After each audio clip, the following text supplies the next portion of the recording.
was frustrated in Osaka just to miss out on a medal. I think fourth is a very frustrating place, but I think, you know, it's pleasing as well in that it gives me the determination to keep training hard and try and improve on that this year with it being Olympic year. But being here with races like this, and it really toughens you up, and it's good to put yourself on the line against strong athletes. So I think it's very useful, you know, and enjoyable.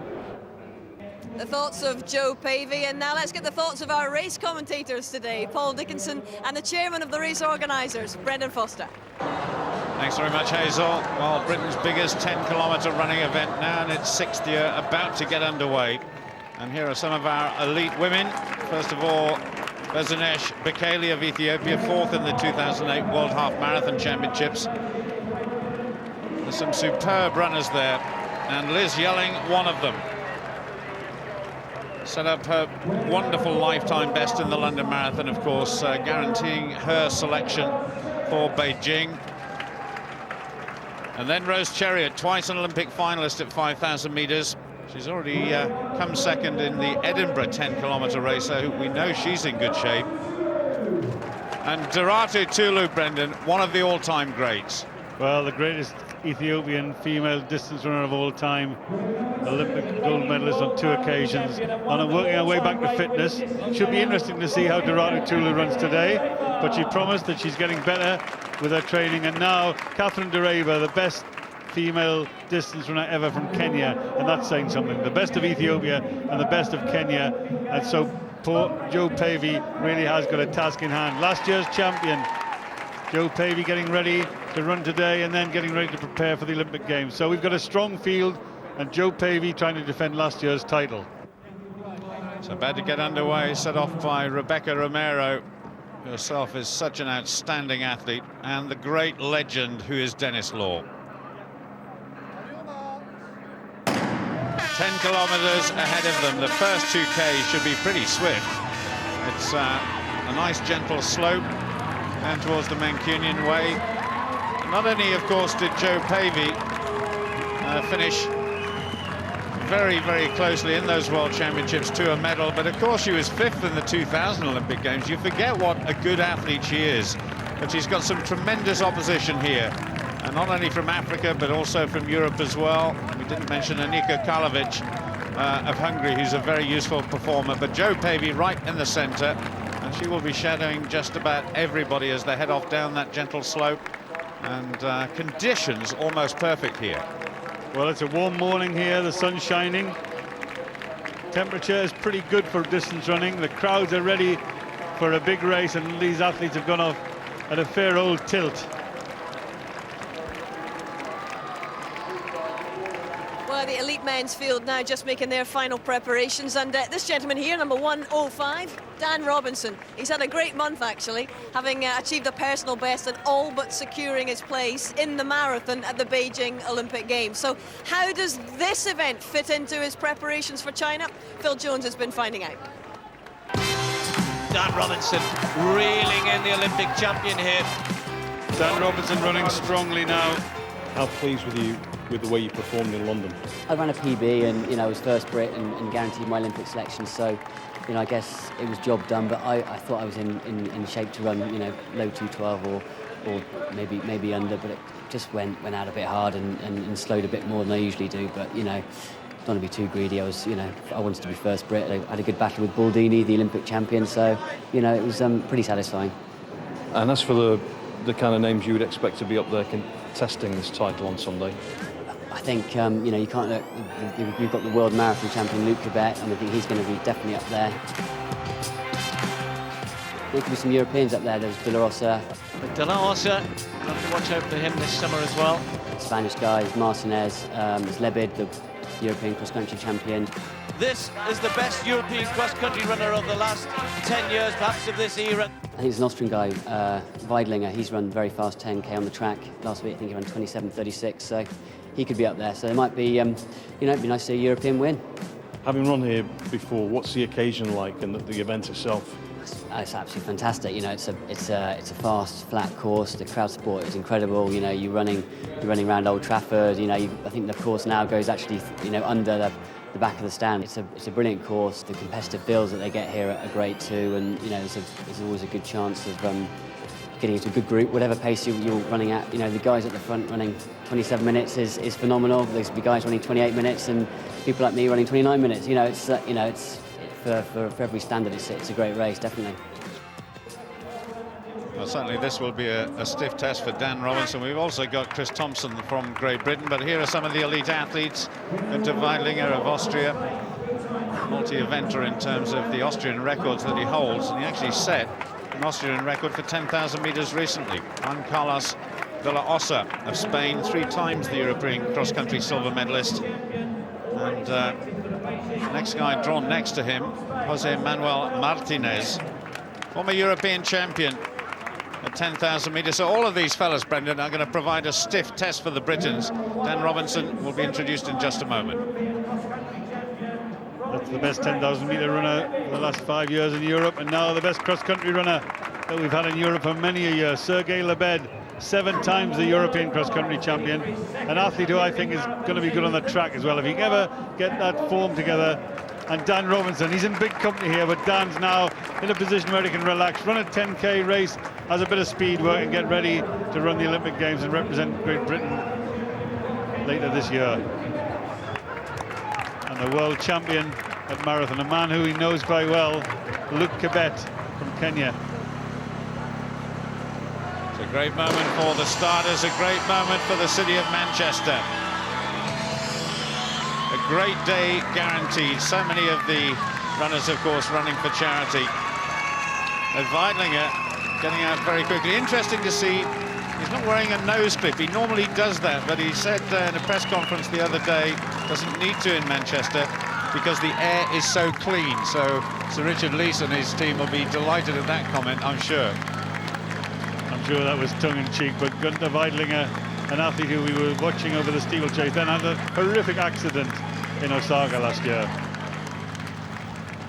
So just coming up to 2 kilometers, and well, it looks very, very quick indeed. And certainly Rose Chariot not exactly stretching that leading group, but certainly is setting down the pace. And the second kilometer, certainly very, very fast indeed, 2:55. So they really are pushing on. Rose Chariot there just on the far side in the orange top is Liz Yelling, and Jo Pavey on her right shoulder as well. So the 2 Britons are up in that leading group, but certainly the intentions of Rose Chariot look pretty obvious at the moment. The women's race underway, Rose Chariot setting the pace, Jo Pavey in a nice position, Liz Yelling of Great Britain right next to Jo Pavey in the orange vest. The sun shining. They're way out on the course now. And the early stages of the men's race, Luke Kibet of Kenya, the athlete who had a problem during the riots that were caused as a result of the failed presidential election in Kenya. He was wounded and concussed. He later was involved in other incidents, and he reckons that those matters in Kenya really affected his training, like it's done for quite a few of the Kenyan athletes. So it's been a bit of a setback for the Kenyan distance runners, but hopefully the rest of the year will unfold and we'll see the Kenyans doing what they do best, which is long distance running. Still Günter Weidlinger there to the 4. Looking very, very relaxed indeed. 1:19 just on the far side there. Mumin Gili of Somalia, but interestingly competes for Newham Essex Beagles in the British League. There's Weidlinger. Just looking through that leading group there for Dan Robinson. He's certainly in there somewhere, just behind some of the taller leading runners, but 1:01, Luke Kibet is to the 4. Rose Chariot really wants to make a fast race today, stretching the pace in front of the small figure of Bekele of Ethiopia, a very famous name for a young athlete who's on the short list for the Olympic team for the marathon for the Ethiopians. Jo Pavey on the inside, the great Doratu Tulu next to her, and then in the orange vest, Anika Kalovic of Hungary. And those 5 athletes just beginning to edge away, and the pace really being stretched by Rose Chariot. The men going up towards the 2 kilometer mark, and like the women's race, it's been pretty swift. 1:13 who's leading at the moment, Mark Carroll of Ireland, the Irish record holder at 3,000 and 5,000 meters, former European indoor champion actually at 3,000 meters, so he's leading a very, very distinguished group. But it's a gentle downhill slope towards this point on the course. And looking very, very good indeed. And that leading group is certainly beginning to stretch away from everybody else. Mark Carroll just stretching it along. He knows there's a good field, and the only thing he wants from this race today is to try and get a fast time. The early part of the race, the early kilometre, was a little bit slow, 2 minutes and 57 seconds, and Mark Carroll realised that. So that was the case of just moving it along, stretching it along. Number 107 on his shoulder, Gunther Weidlinger. In that group, young Chris Thompson of Great Britain, who's coming back after a long injury. Sergei Lebed of Ukraine in the white vest behind Chris Thompson. Chris Thompson running well there. It's good to see him back. He's a talented athlete. Injuries seem to be his problem. That's number 106 there in the blue vest for Great Britain, Chris Thompson. Running strongly, running in a good position.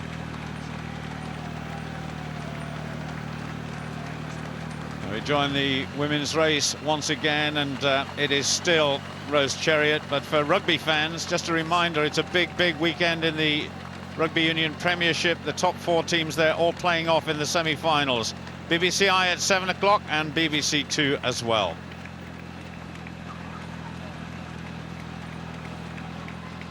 The famous site of Old Trafford there, the 4-kilometre point. The women have just reached there in 12 minutes and 33 seconds.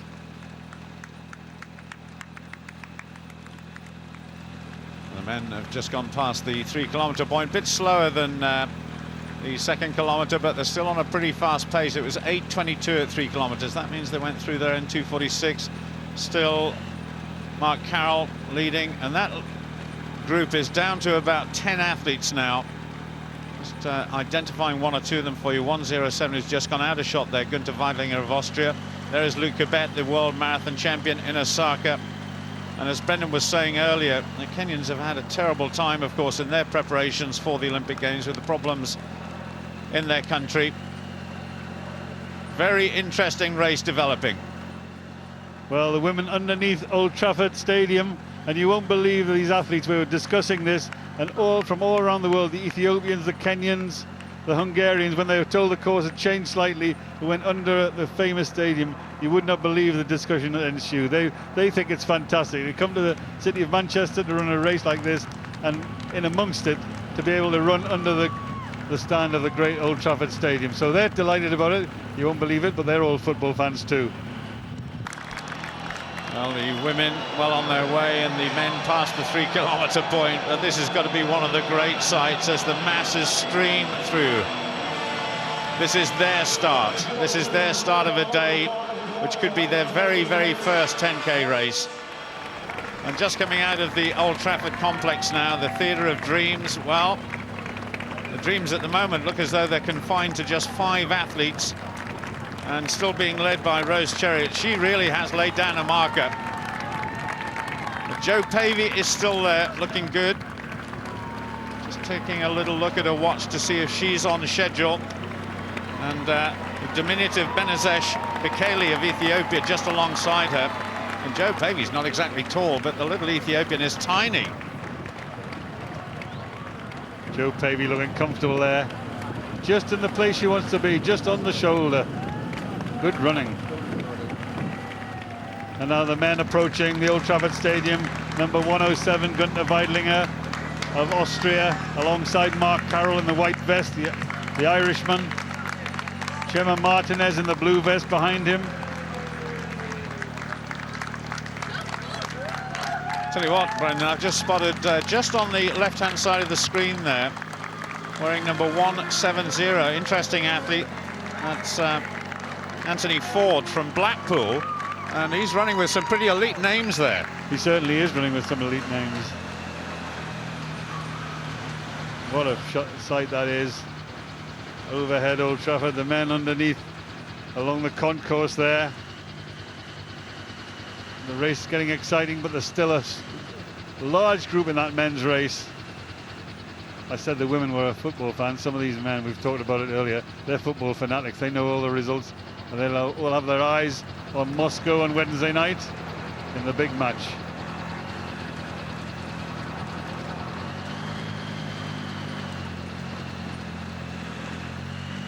Well, Well, if any of these athletes are football fans, they won't believe this, running around the outside of one of the greatest football stadiums in the world. Now then, Rose Chariot. Still Joe Pavey is there, still Bekele is there. Rose Chariot just rocking and rolling a little bit, but she certainly has set out her stall. That second kilometre was very, very quick, and she's really paced everybody else all the way. And that leading group is beginning to stretch out over about 10 to 15 metres now. Well, the young Ethiopian in third place, Bekele, now pulling away from the famous Ethiopian distance runner Deratu Tulu. I'm impressed with Tulu, though. She's just coming back to fitness. She's looking as though she's running quite well, but not quite at the scale she was in the past. She's giving the Olympics a miss this time. Well, just as they come out of Old Trafford, there's now a bit of a breeze in their face, so I wouldn't be at all surprised that the second half of the race here is going to be a wee bit slower than the first half. But Gunther Weidlinger looking very comfortable in first place, and still the two guys he's got for company there. On the right-hand side, Mark Carroll of Ireland and Mumin Gili of Somalia, who does most of his running in the UK. And still good to see as well, within that leading group, Anthony Ford and, of course, Chris Thompson for Great Britain. And now the women's race really is on. We're looking overhead along the canal in the orange vest there. That's Liz Yelling.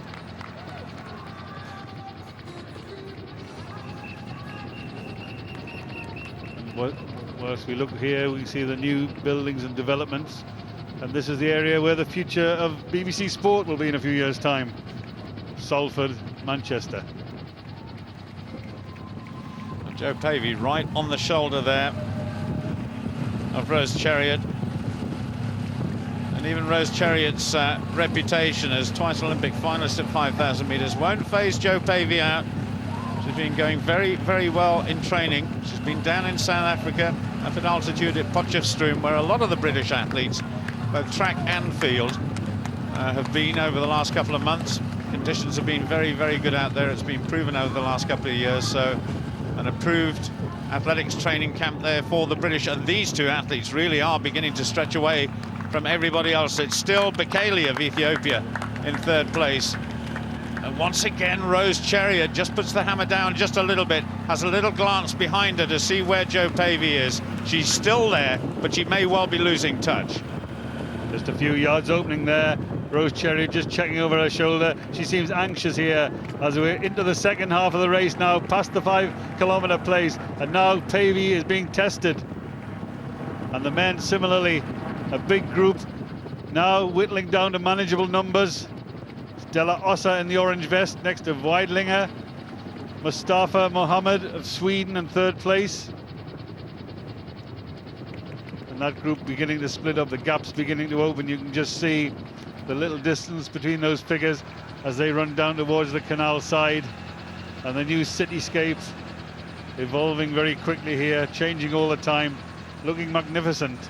Della Ossa of Spain leading ahead of Weidlinger on the inside, and Luke Kibet, the world marathon champion, on the outside, who sadly has to wait and bide his time. He hasn't been selected for the Olympic Games as the world champion for Kenya because of that setback he had to his training caused by the riots earlier in the year, but he's just running as hard as he can, running as well as he can, and just hoping that something will happen and he'll get a chance to represent Kenya in the Olympic Games. It's a pretty good day too for European runners. Mustafa Mohammed right in the centre there between Weidlinger and Della Ossa, and Sergei Lebed, of course, the long-time European cross-country champion, just wearing the blue with the blonde. Well, he hasn't got too much hair, but he's right in the background there. He's up there as well. So the Europeans are putting it in amongst the Africans at the moment, and still we just saw a glimpse on the right-hand side of the screen there of one of the leading Britons, Anthony Ford. Chris Thompson is in that chasing group as well. But certainly Gunther Weidlinger, well, he's led almost since the gun. Well, Gunther Weidlinger, not surprisingly, gave up the steeplechase after that terrible accident in Osaka, and has now decided that his future lies at 10,000 metres. and I think that's a wise move. Last week, he ran 27.36 for 10,000 metres on the track. A very, very good opening for the Austrian. Well, as we always see in these mass participation events where we have a record here today of 31,000 plus entries, that was a record field. Way ahead though. The two leading women are still there. Rose Chariot and Jo Pavey was in danger a little while ago, perhaps letting a gap develop between the two, but she's clawed her way back. Once again, looking at her watch, she would have had a plan coming into this race, and she's stuck to it pretty gamely. And Rose Chariot will know she's there, and Rose Chariot knows that this woman can race well when it counts, and she knows as well she's got a sprint finish. Just looking at the trees in the background there's a bit of a breeze blowing into their face. Jo Pavey just moving up gradually onto the shoulder of Chariot. These two athletes have known each other from running against each other in the Olympic Games over 5,000 metres, where they finished 11th and 12th in Sydney. Since then, Jo Pavey's improved at the 5,000 metres, and Rose Chariot just took a little bit of time out, but now the two of them are extremely competitive over the 10,000 metres on the roads. And wisely, I think, for Jo Pavey, she's decided if today goes well, she won't run another 10,000 metre race before the Olympic Games. So can she just hang on, can she just hold it, and can she finish?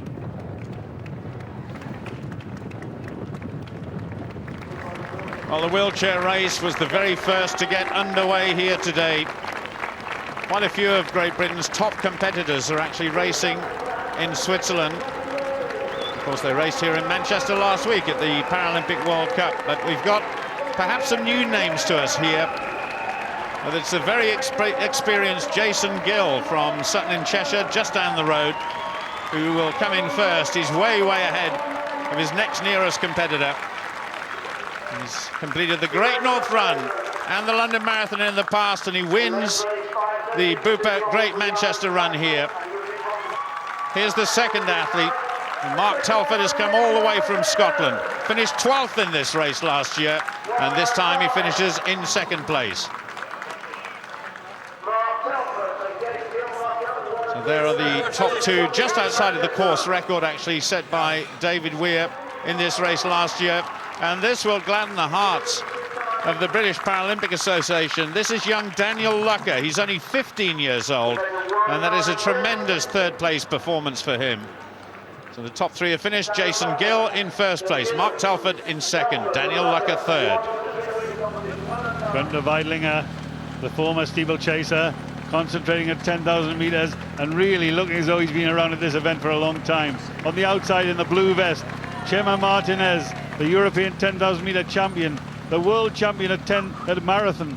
On the inside, Luke Kibet of Kenya, number 108, Mustafa Mohammed of Sweden, De La Ossa in the orange vest, and there, number 102, Sergei Lebed, just beginning to make a move there, trying to move through the field. European's best ever cross-country runner. Translating that to the track has been difficult for him, but I'm sure he can translate that sort of form to the roads. There's Martinez in blue, there's Weidlinger in the yellow, and Kibet now in the lead. Still Chariot, still Jo Pavey together. 5 miles. The 8-kilometre mark has just been passed, and then a little further forward, the 5-mile mark. And look at the distance between themselves and the rest. And third place, way back, is still the Ethiopian, Benezesh Bekele. She's been joined, actually, by Aniko Kalovic of Hungary. Nobody's going to touch these two in this sort of pace. Rose Chariot, well, she tried to get away from Jo Pavey, but Jo Pavey is stuck with her like glue. And Jo Pavey looking very determined indeed. This is a hard race, and this is a big test for Jo Pavey. These two athletes have been through it together before. They've raced each other, they've battled with one another, and now it is a test for Jo Pavey. Probably her last 10,000 metre race of any description before Beijing, and I'm sure she'll run well in the Olympic Games, but today it's important that Jo comes out with a confidence booster. Can she just hang on long enough? We know she can finish strongly, but can she hang on long enough to produce that finish? Rose Chariot looking as though she's moving from side to side. Jo running on a true line and running strongly. Well, the men getting ready to pass the same point as we just saw Jo Pavey at a few moments ago, coming up towards the 5-mile mark, but it is still Gunter Weidlinger. He really has pulled this group along, but he's still got Luke Kibet there from Kenya, who just goes into the lead. Luke Kibet looking strong. Weidlinger on the outside, approaching the 8-kilometer point. And this is really a serious end of the race, and Kibet once again tries to make the move. But the 8-kilometer point is also just close to the 5-mile point. And it's quite significant, the 5-mile point here in Manchester in 2008, because in 1908 a man from Manchester won Britain's only ever gold medal at a distance race in the Olympic Games. That was a man called Emil Voigt, and Phil Jones is ready to tell us the story about the Mancunian who won the Olympic Games 100 years ago.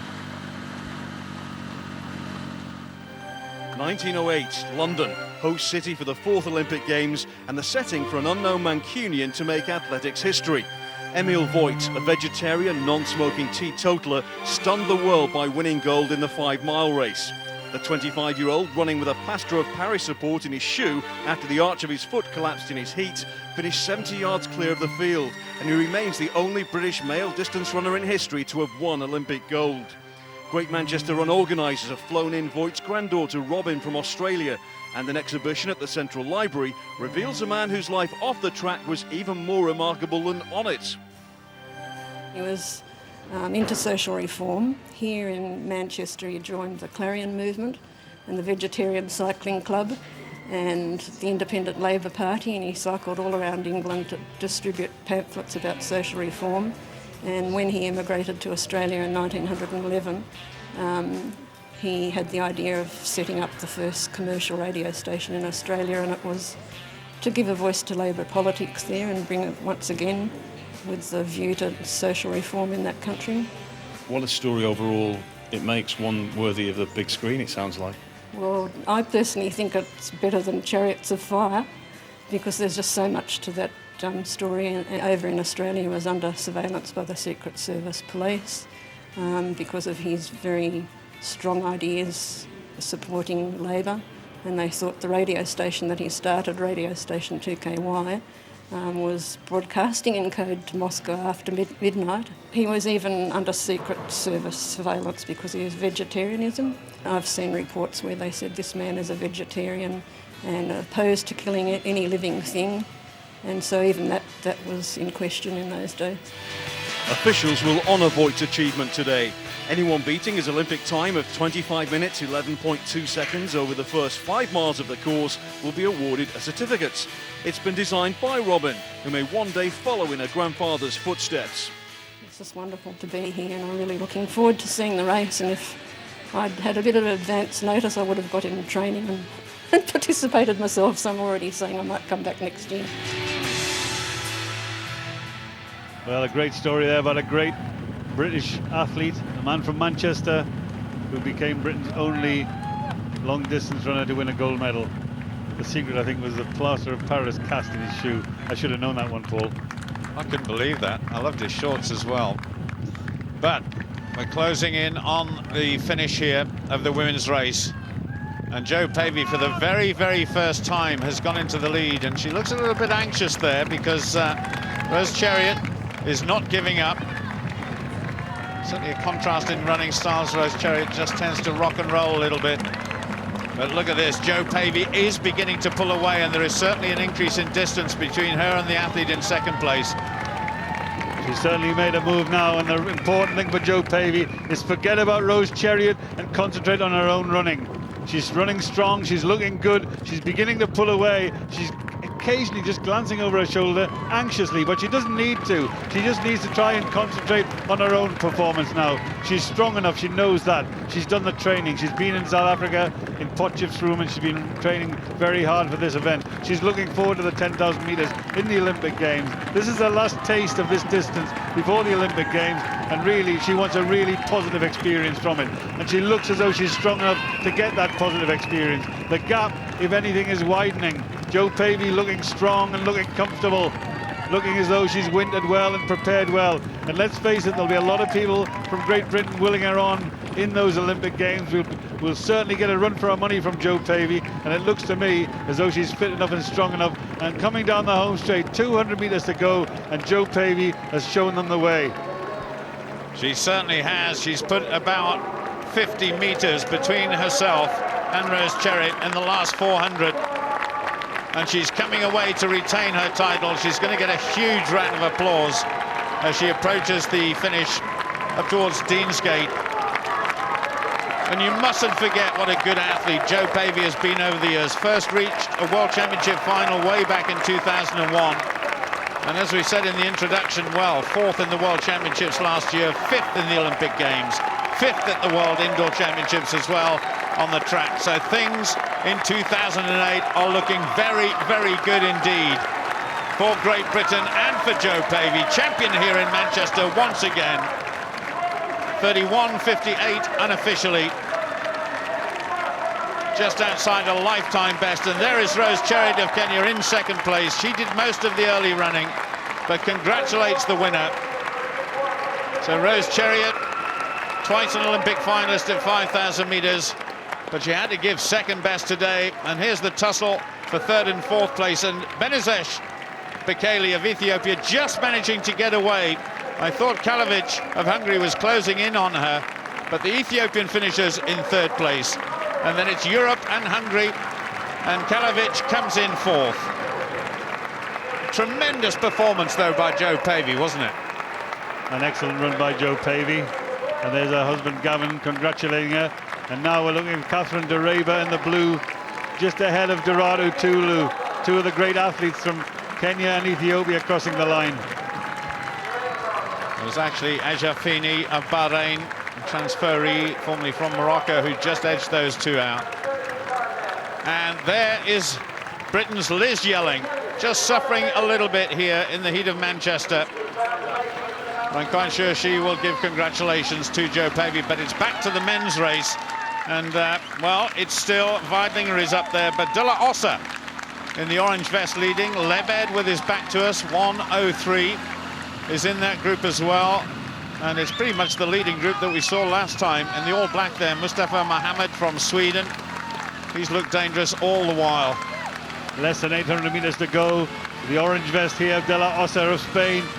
Günter Weidlinger, and he's only his second world-class 10,000 metre race, this time the roads as opposed to the track, where he finished second behind Craig Mottram in America a couple of weeks ago and run an excellent time. And now he's got the world champion Luc Kebet for company. He's got the former European champion Martinez for company. He's got Mustafa of Sweden, a fellow steeplechaser, for company. And this race is really beginning to come up to the boil. Weidlinger just being passed by Mustafa Mohammed of Sweden, and just being followed by the marathon runner, the world champion Luc Kebet. Well, certainly this would be a feather in the cap of European distance running if we could get a double European victory. It's Sweden and Austria side by side, pulling away from the rest of the world. There's Sergei Lebed as well. And just coming around this corner, you can see Martinez, Europe's top ever 10,000 metre runner for a long time, just being passed by the best cross-country runner. And now they come into the finishing straight with a real battle on hand. Well, when you think back to Osaka and the terrible accident that Günter Weidlinger had, where he smashed into the barrier, the steeplechase barrier, and was unconscious, carried unconscious from the World Championship track. He's back and he looks very, very strong. And Weidlinger is pulling away from Mohammed. It's Austria in first place now, getting cheered on by the crowd. And Weidlinger is pulling away. And Lebed is coming through as well. Sergei Lebed coming through. And Lebed, in fact, gets second place. Weidlinger it is who wins. And Mohammed, who was so long in those top two positions, he finishes in third place. That was a tremendous run. We're still waiting, of course, for the first Briton, but we know that we've got two, possibly three even in the top 20. But what about the champion, Günter Weidlinger? I wonder if we'll ever see him on the track in a 3,000 metre steeplechase again. That remains to be seen, but certainly 5,000 and 10,000 metres look well within his ability. There's Chris Thompson in the blue, just be finishing inside 29 minutes. Very good race indeed by Chris Thompson, former European under-23 champion at 5,000 metres. A Günter Weidlinger Well, he certainly has enjoyed Manchester. And there is the second British athlete, Anthony Ford from Blackpool. He's had an astonishing race here today. And what about Dan Robinson? A superb London Marathon. A little bit off the pace here today, running, of course, under distance, Brendan, but nevertheless, a fine run. And here he's on his way through, 29 minutes and 19 seconds. Well run to Dan Robinson, and let's hope his summer of training in preparation for the Olympic Games stands him in good stead.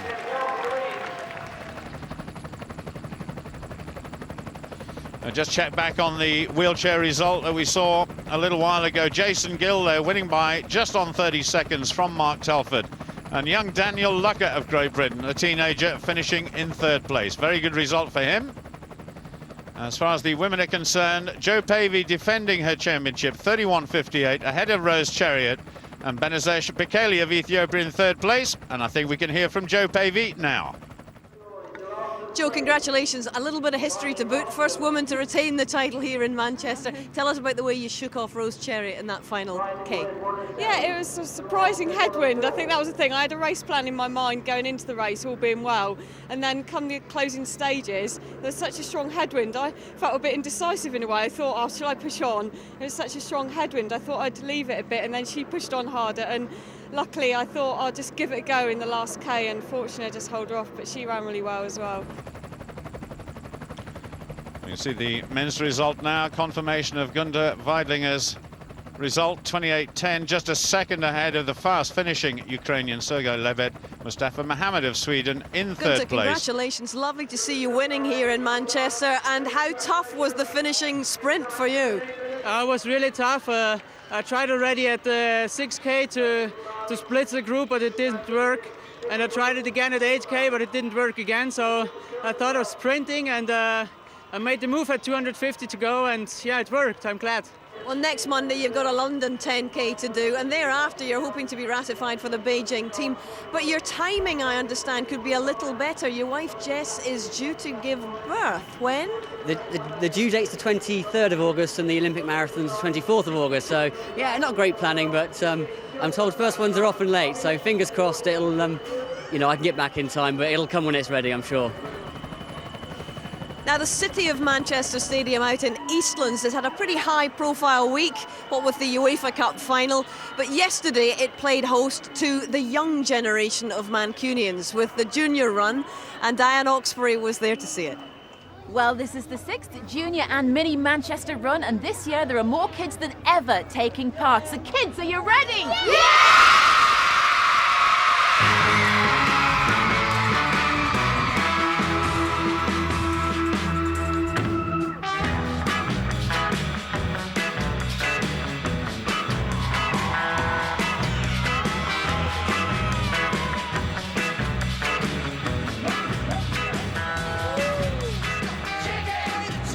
Well, Phil and Julie Neville and their children, Harvey and Isabella, obviously enjoyed it last year because you're back again this year. Yeah, I think last year when my wife said that we was doing this run, I was dreading it, to be honest with you. I thought it was going to be a nightmare, but it was so much fun. And the fun that all the children had as well made it worthwhile, and that's why we're back this year. And Julie, you are obviously supporting a cause that's very close to your heart. Yeah, that's right. We're here in support of the New Children's Hospital appeal. So we're raising £20 million before the completion of the New Children's Hospital later next year. And I believe it's a big day for Isabella as well. Yeah, it is. Last year we kind of carried her most of the way, and this year we're hoping that she's going to actually walk the whole way around herself. So it's a huge achievement for her if she managed to do that. Okay, the first vaccine is for the Nevilles. That's Harvey and Isabella, and Phil and Mum Julie. Good luck to them. Hot on the heels of the Neville family, the rest of the pack. There are 3 races in total, the first of which is the Mini Run. 1.8 kilometres around the City of Manchester Stadium.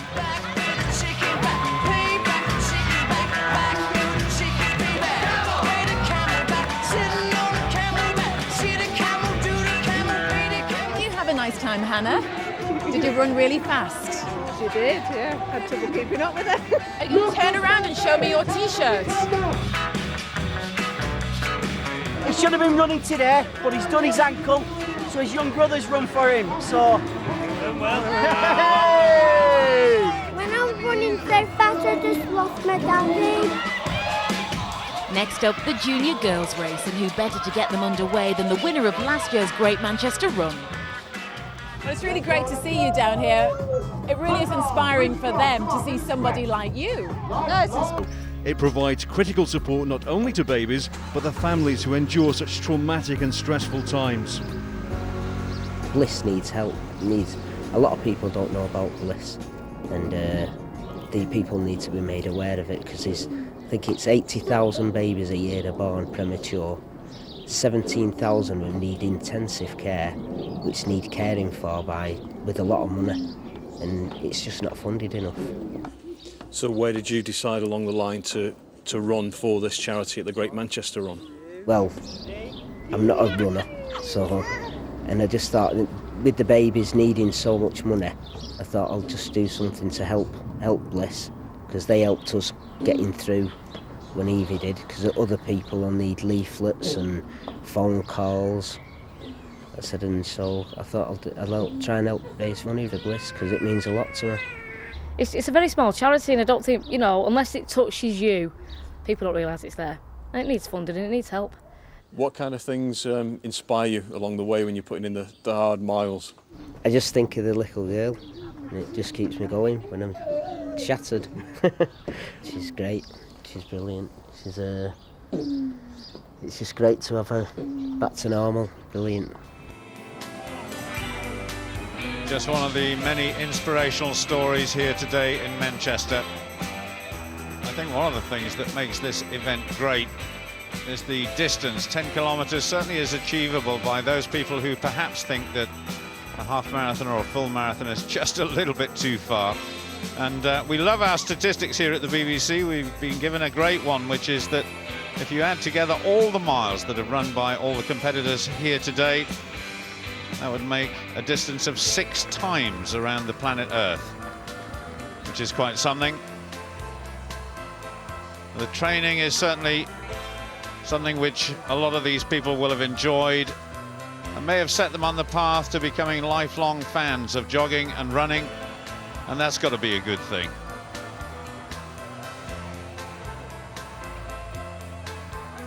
So the streets of Manchester alive with music and the sights and sounds of the Great Manchester Run. Now, if you have been inspired by what you've seen here today, there are details of next year's race, the 2009 Bupa Great Manchester Run on Sunday, the 17th of May, and you can go to the website www.greatrun.org. Quite relieved to be called over then. Are you a little bit tired? A little bit hot, maybe. All this extra weight. How's it going? That's all right. It's not too bad, actually. Who are you raising money for? Cancer research. Well done. And can I just ask, are they sumo? What are they? They're sumo suits. Simple as that. Sumo people don't tend to have such big hair, do they? Yeah, they do, when they're like us. Okay, well done. You've only got halfway to go, so good luck. Cheers. Go, come on. Come on, guys, keep it going. Fiona, you're running for the Halley Orchestra? I am, yes. So I'm running, it's our 150th anniversary this year. And it's just fantastic because we've been in the city for 150 years, so we've meant a lot to the northwest and the city. And we've got 35 people running in the team, orchestra members, administration, family, friends. And it's a great way for us to say thank you to everybody that supports us. How are you two blondes getting on then? I am so relieved to see the BBC. I can't tell you. This is bliss for a stop. We are knackered, but we're ploughing through, and we've only had a tiny weeny stop for a little stitch, then the crowds get you going, and then you're off. Hi, I'm Popeye. Hi Popeye, I'm Olive Oil. Oh, lovely, I've been waiting for you all day. Have you been eating lots of spinach on your walk? Not today, no. You've raised lots of money in there, haven't you? Yes. And who are you raising it for? Willowwood Hospice. Willowwood Hospice? Yeah, sponsored by Eastlands Homes. And how long do you think it's going to take you pulling it? You need a longer handle, don't you? Yeah, I do really, 15 hours. Because there's 24 pubs now on the way back. I'm going in every one of those. Good luck, Popeye. Okay, have a nice day. Take care.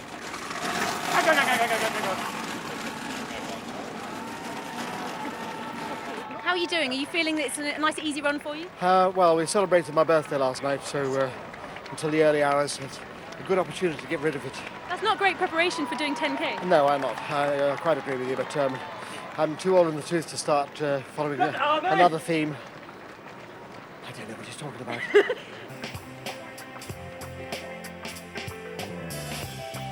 12 months ago, Martin Davis was overweight and, in his own words, things were only heading one way, to an early grave. The weight was getting him down. So drawing inspiration from his father's courageous 15-year battle against cancer, Martin decided to get his act together and start running. The weight has dropped off, and today Martin runs for cancer research. His next goal is to run in the Cardiff Half Marathon with his dad cheering him on. Mark Bent, his wife-to-be Lorna, and his 8-year-old daughter Jessica have taken on a number of challenges to raise money for children with leukemia. In April, they conquered the Yorkshire Three Peaks Challenge. Mark and Jessica completed the Manchester Mini Run on Saturday, and he and Lorna run today. Next is the London 10K, before Lorna embarks on a mini triathlon in June. They hope to raise at least £1,500. Graham Swan was diagnosed with lung cancer last May, just 1 week after completing the Great Manchester Run.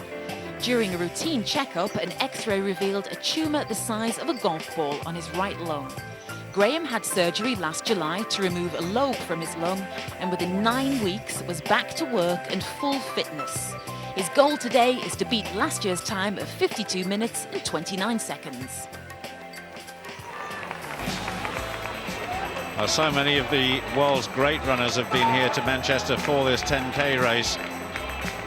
And there's certainly one of the sports where you can tread in the footsteps of great champions like Haile Gebrselassie and the rest.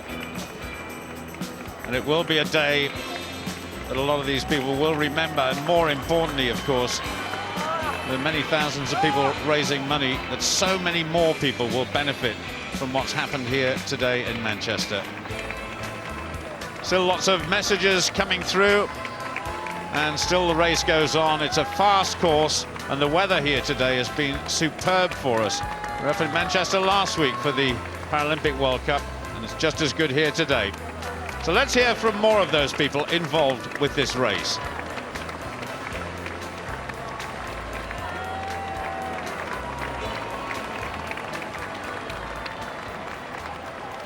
Well, Graham Swan, your story, one of the more remarkable ones of this Great Manchester Run.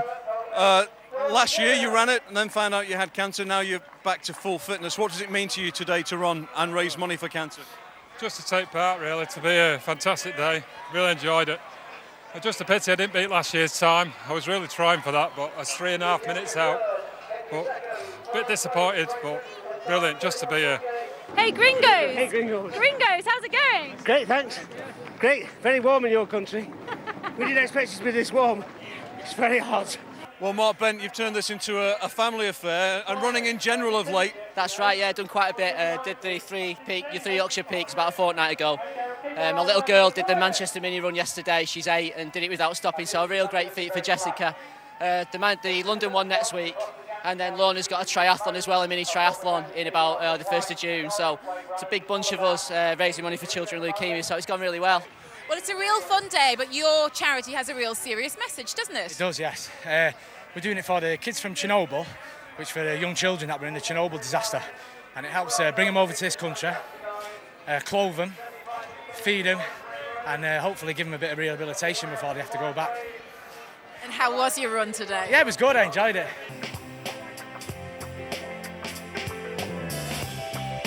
Danielle Chappell is running today with her friends from a hen night, which was only yesterday evening.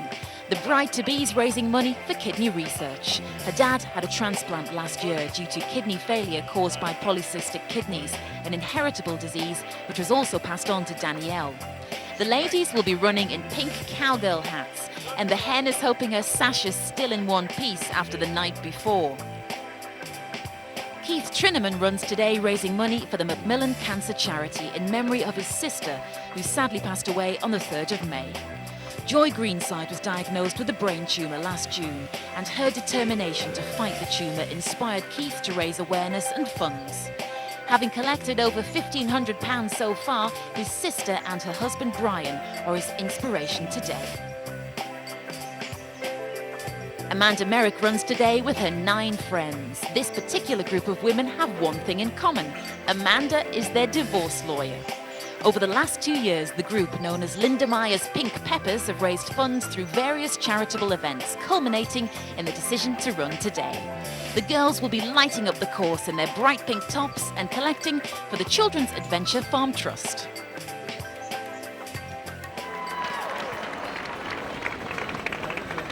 Well, obviously with an event of this size, the logistics are remarkable. City streets were closed at 4 o'clock this morning, and the start and finish areas were built, and by 3:45 this afternoon everything was handed back, not exactly spick and span, but certainly in very shipshape order back to the city. You can imagine it's been an immense effort to get this run organised, and what a sight. And I bet there are some Manchester United fans here, and I bet they've been here before, and I bet they've seen this. But they've seen their team beaten, well beaten by Manchester United in that stadium. But certainly a marvellous moment for one of our colleagues, Brendan. Well, Martin Webster there, our producer of athletics for the last 20 years or so. This is one of the stranger events in my life here. Interviewing the boss, Martin Webster here, executive producer of BBC Athletics, and raising money for a cause dear to your heart, Martin. Yeah, motor neuron disease. It's worth making all the effort for, and not too much effort for me, plenty for Liz, but it was quite an experience. Tell me about you normally on the other side of the camera, of course, and in the truck and arranging this event and putting it on for our viewers out there. What's it like being on the other side of things? Totally different. You spend all the time with your face aching from smiling, from your head nodding, from saying thank you, thank you. The encouragement on the course is just unbelievable. And everybody keeps you going, inspirational, and the city should be proud of itself. And Liz as well should be proud of her effort today. Absolutely. Well done. Well done. Well, we saw her earlier on, our bride-to-be, and she's finally crossed the finish line. How do you feel? Oh, tired, but it's great. Good fun. Brilliant fun. Yeah. And your party have split up already? Yeah, one's ahead of us, one's behind. Oh, nobody's allowed in front of the bride. Don't let that happen on the wedding day. Try not to. Did you ever run any of this race? Yeah, I ran the start of it, but I was extremely tired after a bit, so I started playing with the crowd. And is it the first time you've had to do a 10k wearing a bear costume? Oh no, I do it every couple of weeks. This is your hobby? Yeah, I've got a big wardrobe full of them at home. Obviously, of course you have. Okay, off you go then. Halfway, lads and ladies. Good luck. Well, we saw your story earlier on, and you finally crossed the finish line. How does it feel? Fantastic. Amazing. And not only have you done brilliantly to get round, but you've raised so much money. It's been absolutely fantastic out there. The spectators and the runners alike have just been putting pennies and notes into the buckets all the way around. It's been superb.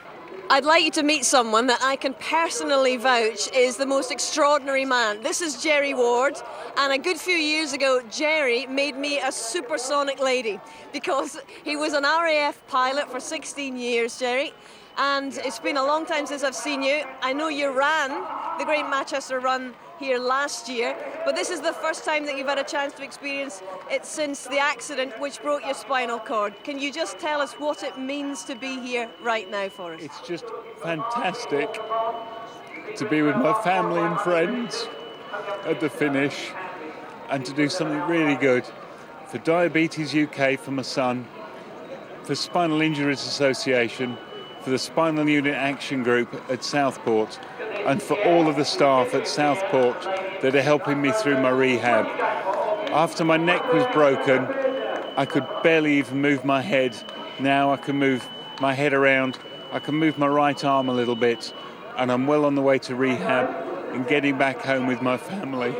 You are the most amazing spirited fella I think I've ever met, and so is the team behind you here, Jerry, because look at them all. Here we are, the Fatties Big Push. They've all pushed you around here today. Has there been any complaints from them? The big pushers from the guys at work, we were supposed to be starting off and walking round, and it's mostly just the impetus from the guys from work. The guys I ended up flying with after I left the Air Force from Air Tours became My Travel, now all Thomas Cook Group, and we've got all the Thomas Cook Group behind us, and the support from everyone has just been fantastic. Well, Jerry, it's great to see you here, and it's Lovely fantastic to see you achievement, again, Hazel. and we wish you all the very best with your continuing rehabilitation. You're some man. Thank you very much. Thank you very much, Hazel. Thanks, Jerry.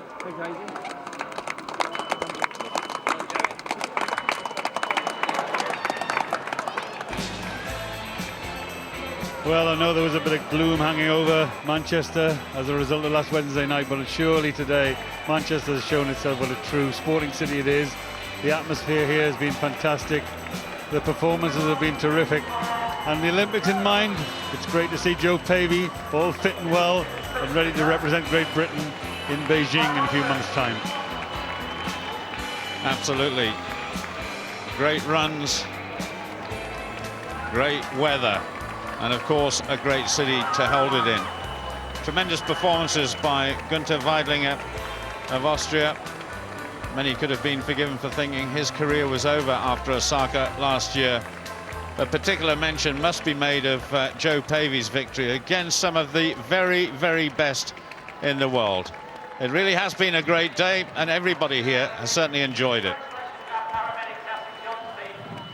Well, we're coming to the end of version 6 of the Great Manchester Run. From the race organisers' perspective, how successful do you think it's been, Brendan Foster? Well, in the aftermath of Wednesday's problems with the UEFA Cup here in the city centre of Manchester, I think the city's had a real boost today because the city's turned out in all its force. The numbers have been fantastic.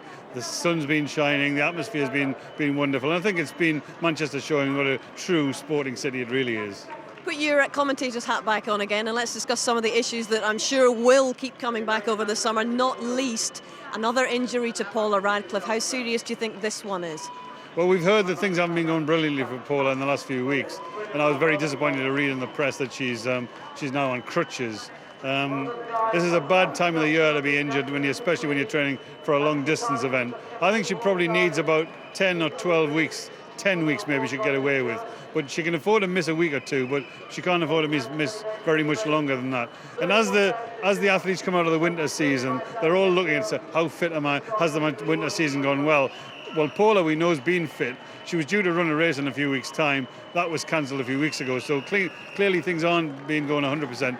And as the Beijing Olympics comes closer, the aftermath of the 2004 Games in Athens will be on our mind, our injuries on our mind. And this is a tough time for an athlete. And unlike sports teams, you've got a single person who's bearing the brunt of all that pressure, all the nerves, all the anticipation. And I feel a bit sorry for Paula at the moment and a bit nervous too. Dwayne Chambers has also been in the news. We've been talking about him, it seems, non-stop since the start of the year, Brendan. He's now given details of the drug regime that he was on to the anti-doping authorities. How constructive a move do you think that is on his part? Well, it is a very constructive move. I think it's Dwayne showing that he's turned over a new leaf from all the cheating that he did before and taking drugs in such a sort of malicious manner. And you said it earlier, I'm sick of talking about Dwayne Chambers, but he'll be coming up in a few weeks' time. He'll probably challenge the Olympic ban. He'll probably go look forward to trying to get in the Olympic team. He's quick enough, he's fast enough, but my problem with Dwayne Chambers is the benefit of the drugs, the power that he increased himself by when he was taking those drugs, that's still present in Dwayne Chambers. So Dwayne Chambers has stopped taking drugs, but he's still benefiting from taking drugs. And I don't know why he's keeping in the limelight. I knew he'd never be a rugby league player. He's given that one up now, so he's back on the Olympics. It's Dwayne personally, I don't have any problem with. The drugs thing is a nightmare. Well, there is another positive story to talk about, and that's Oscar Pistorius. Blade Runner, they call him. The prosthetic limbs, the blades, the cheetah blades that he's been using. Looks like he's going to be given the go-ahead for the Olympics. It's been confirmed. He's got an awful lot of work to do if he actually wants to qualify for the able-bodied Olympics. He certainly has. I mean, the first thing is, when they said he couldn't compete because he had an unfair advantage by wearing blades, I thought that was a bit silly. It might have been the law, but it was a bit silly. Now they've actually dropped the ban, but the thing is, I don't think he'll be in the Olympics. I think it's a big story that he's going to try and go in the Olympics, and it's fantastic that he should, and it's great that it's open to him. But he's got to run about a second faster than he's run before, to try and qualify for the Olympics. So, I mean, it's a great press story. It's a great interest story. Good luck to the lad, and I hope he gives every possible opportunity. And I don't think we'll be seeing him in the Olympic Games. Well, time will tell, Brendan, and I'm sure we'll be returning to all of these issues over the next, 5 months or so, because there's so much to look forward to in athletics terms with BBC Sport.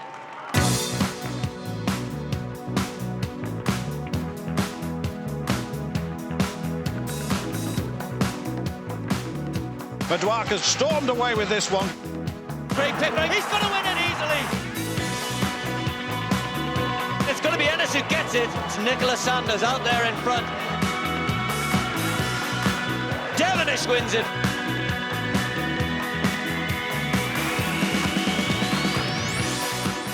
Well, he has the perfect stage for celebration, doesn't he?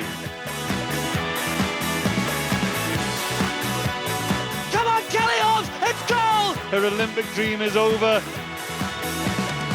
Mark Lewis Francis has a chance of glory here. This is a gold medal winning performance.